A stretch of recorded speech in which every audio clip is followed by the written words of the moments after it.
Hi, I'm Michael James. Welcome to my Product Owner PSPO certification course.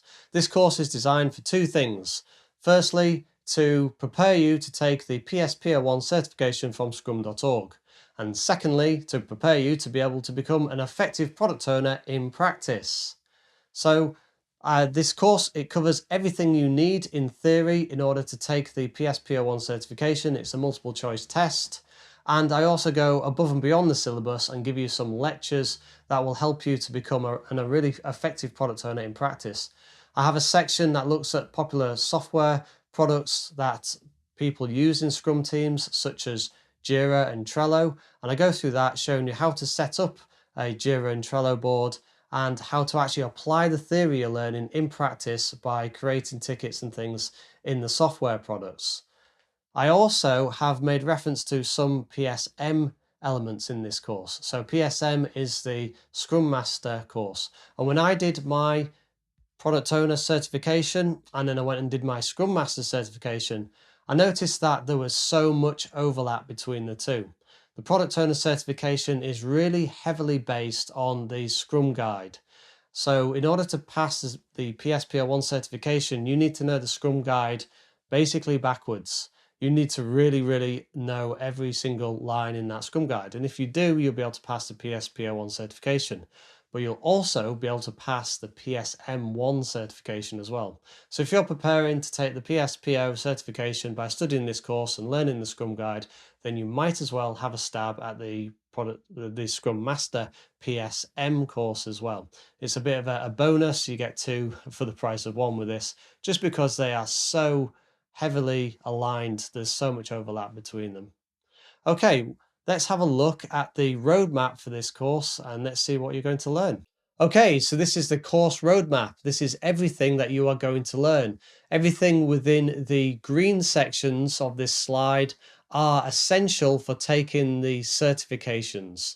The things outside of the green sections are there to help you to become a really effective product owner, but they're not essential for taking the certifications. So first up, we're going to have a look at an overview of Agile and Scrum, its history and where it came from and why it was developed. Next up, we'll have a look at the Scrum certifications, the PSPO certification and the PSM certification, and what they're about and what to prepare for. Next, we will have a look at the Scrum team. I will introduce you to the Scrum Master, the Product Owner, and the developers. The next section will be the Scrum events. The Scrum events include the sprint, sprint planning, the daily Scrum, sprint review, and the sprint retrospective. Next, we'll have a look at the Scrum artifacts. This is the product backlog, the Scrum backlog, and the increment. And then we'll have a look at other important things. These are things that you need to know in order to go for the PSPO certification. They might not be on the Scrum Guide, but there's still things that you could get tested on if you go and take the Product Owner certification. Then we'll have a look at some of the practicals. So we'll actually try and apply the theory that you've learned in practice by putting it into Jira and Trello and the sprint retrospective tools. This section is really important to be able to solidify the theory that you've learned and be able to apply that in practice so that you're comfortable setting up and bringing Scrum to your team by using the software tools that are available. We focus on Jira, but the fundamentals are basically the same for any of the other software products that are on the market. Then we will have a look at some extracurricular lectures that are designed to make you an effective product owner, particularly looking at some really important aspects that I have, in my experience, found to be make or break for the success of the delivery of a product. This is effective work estimation and getting the discovery phase correct.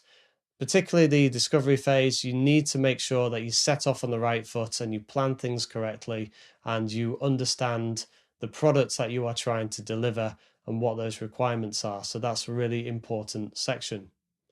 Then we will go and have a look at some exam tips to help you prepare for the certifications. And then finally, you will have some practice exams as a final step to prepare you for taking the PSPO I, and the PSM certifications. So that was the course roadmap. Hopefully you're really excited about all the things that you're going to learn in this course.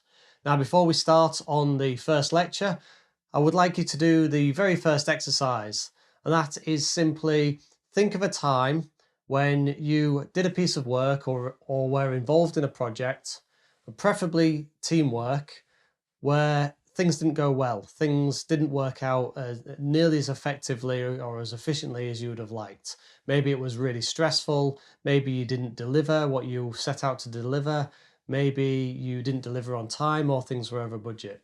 Just take 5 minutes to have a think of that example. And when you've got that example, I would like you to write down 5 bullet points, or as many as you can, on the reasons why you think that piece of work, that project didn't actually work out very well.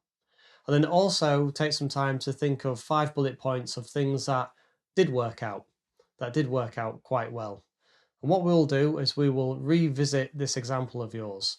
And the idea is we'll go through the course, and with this example, I'll help you to understand how to apply the principles of Agile and the framework of Scrum to be able to actually have done that piece of work in a much better way. And this gives you the experience of having a retrospective on the work that you've done, as well as being able to gain the skills to be able to apply this theory in practice. So when you go and do your next project or your next piece of work, you will be prepared to be able to actually implement this theory. Okay, so go ahead and do that exercise and then join me in the next lecture.